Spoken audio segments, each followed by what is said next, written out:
బంగారం అనేది మన భూమిలో నుంచి తవ్వితే వస్తుందని అనుకుంటారు. ఇక్కడ షాకింగ్ ఫ్యాక్ట్ ఏంటంటే మన భూమి బంగారాన్ని తయారు చేయలేదు. బంగారం అనేది స్పేస్ లో తయారైంది. వినడానికి షాకింగ్ గా ఉన్న ఇదే నిజం. బంగారం అనేది రెండు న్యూట్రాన్ స్టార్స్ ఒకదానితో ఒకటి ఢీకొన్నప్పుడు తయారవుతుంది. ఈ కొలిజన్ లో యూనిమాగ్నబుల్ హీట్ ఇంకా ప్రెజర్ అనేది ఉంటుంది. అక్కడే బంగారం ఒక అటామిక్ స్ట్రక్చర్ అనేది ఫామ్ అవుతుంది. అంటే మన దగ్గర ఉన్న బంగారం భూమి కన్నా పాతది. అంత పాతదానికి ఎందుకు అంత వాల్యూ?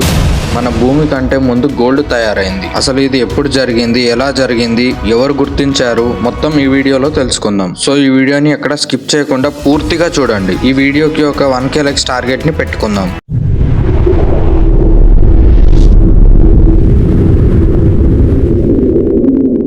మొదట బంగారం ఒక కెమికల్ ఎలిమెంట్ లాటిన్ ఆరుమ్ నుంచి వచ్చింది. దానిని కరిగించడం చాలా కష్టమైన పని. గోల్డ్ కి రియాక్షన్ చాలా రేర్. అందుకే కొన్ని సంవత్సరాల తర్వాత కూడా గోల్డ్ అనేది అలాగే ఉంటుంది. నీటిలో పడ్డా రస్ట్ రాదు, గాలి పడ్డా రంగు మారదు. అందుకే దీన్ని ఒక ప్యూర్ మెటల్ అంటారు. అందుకే ప్యూర్ గోల్డ్ సాఫ్ట్ గా ఉంటుంది. జ్యువెలరీస్ లో ఎక్కువగా 22 క్యారెట్ గోల్డ్ ని వాడతారు. ప్యూర్ అంటే 24 క్యారెట్ గోల్డ్. పాతకాలంలో రోమన్ ఎంపైర్ నుంచి ట్రేడ్ పీసెస్ ఇచ్చి గోల్డ్ ని తీసుకొచ్చేవారు. అందుకే రోమన్ లో ఇండియాని గోల్డెన్ బర్డ్ అని అంటారు. అందుకే ఇండియా మీద ఫైట్ ఎక్కువ. భూమిలో బంగారం దొరికే భాగం చాలా చిన్నది. మైనింగ్ అంటే డేంజర్, ఇంకా ఖర్చుతో కూడిన పని. 1 కేజీ బంగారం కోసం కొన్ని టన్నుల మట్టి తవ్వాలి. చాలా చోట్ల కంపెనీస్ కి లాస్. అందుకే బంగారానికి మార్కెట్ లో ఎక్కువ కాస్ట్ ఉంటుంది. బంగారాన్ని చాలా సంవత్సరాల నుంచి వాడుతున్నారు. పాతకాలంలో ఎక్కువగా గుడిలలో వాడేవారు. తిరుమల, శ్రీశైలం ఇంకా చాలా గుళ్ళల్లో టన్నుల కొద్ది బంగారం ఉంది. ఇది సరిగ్గా రికార్డ్స్ లో కూడా లేదు. కరెన్సీ వాల్యూ కూడా బంగారం మీద ఆధారపడి ఉండేది. కానీ వరల్డ్ వార్ తర్వాత అది క్యాన్సిల్ అయ్యింది. అసలు మెయిన్ మ్యాటర్ లోకి వస్తే బంగారం నక్షత్రాలలో తయారైంది. ప్రత్యేకంగా భారీ నక్షత్రాలు పేలినప్పుడు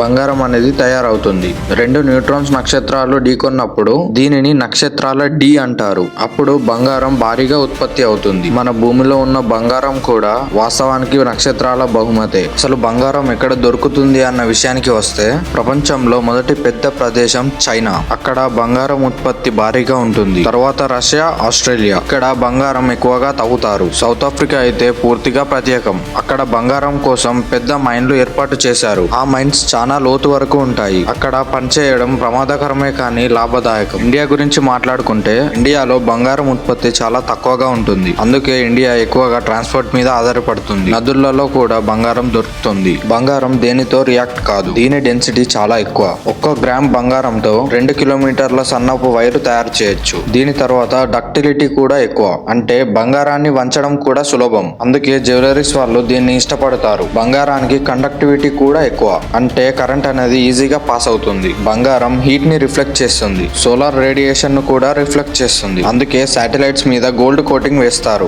పాతకాలంలో రాజులు తమ కోటలలో బంగారాన్ని దాచేవారు. ఎందుకంటే అదే వారి భద్రత, అదే వారి భవిష్యత్తు. ప్రపంచంలో బంగారం ధర ఒకటే కాదు, దేశానికి వేరేగా ఉంటుంది. టాక్సెస్, డ్యూటీలు మారుతాయి. కారణంగా కొన్ని దేశాల్లో బంగారం రేటు చాలా చీప్ గా ఉంటుంది. మొదటిగా దుబాయ్ లో చీప్ గా ఉంటుంది. ఎందుకంటే అక్కడ టాక్సెస్ అనేవే లేవు. ఇంపోర్ట్ డ్యూటీ కూడా చాలా ఎక్కువగా భారతీయులు దుబాయ్ కి వెళ్లి కొనుగోలు చేస్తారు. తర్వాత సౌత్ అరేబియా. మార్కెట్ సప్లై చాలా ఎక్కువ, ధరలు చాలా తక్కువ. హాంకాంగ్ లో కూడా చాలా తక్కువగా ఉంటుంది. కానీ మన ఇండియాలో మాత్రం పూర్తిగా విరుద్ధంగా ఉంటుంది. ఎందుకంటే ఇక్కడ జిఎస్టీ చాలా ఎక్కువగా ఉంటుంది. మార్కెటింగ్ చార్జెస్ కూడా ఎక్కువగా ఉంటాయి. అందుకే రేట్ కూడా చాలా పెరుగుతుంది. ఇండియాలో బంగారం చాలా చోట్ల ఫేమస్. కానీ పంజాబ్, గుజరాత్, తమిళనాడు, ఆంధ్రప్రదేశ్ ఇంకా తెలంగాణ అక్కడ బంగారానికి చాలా క్రేజ్ ఉంటుంది. అసలు బంగారం రేటు ఎప్పుడు తగ్గుతుంది అన్న విషయానికి వస్తే 2026లో బంగారం రేటు చూస్తే 1,00,000కు పైగా ఉంది. 2020లో కేవలం 45,000 మాత్రమే. అంటే 6 సంవత్సరాలలో ధర డబుల్ అయింది. వెండి ధర కూడా చాలా పెరుగుతుంది. కానీ వెండి కంటే బంగారం విలువ చాలా ఎక్కువ. అందుకే బ్యాంక్స్ లలో బంగారం మీద లోన్స్ ఇస్తారు, కానీ వెండి మీద ఇవ్వరు. బంగారంతో పోటీ పడే డైమండ్ గురించి మాట్లాడుకుంటే డైమండ్ వాల్యూ 4 C's పైన ఆధారపడి ఉంటుంది. Carrot, clarity, colour, cut. కాబట్టి ఒక్క వెయిట్ ఆధారంగా ధర చెప్పలేము. లగ్జరీ,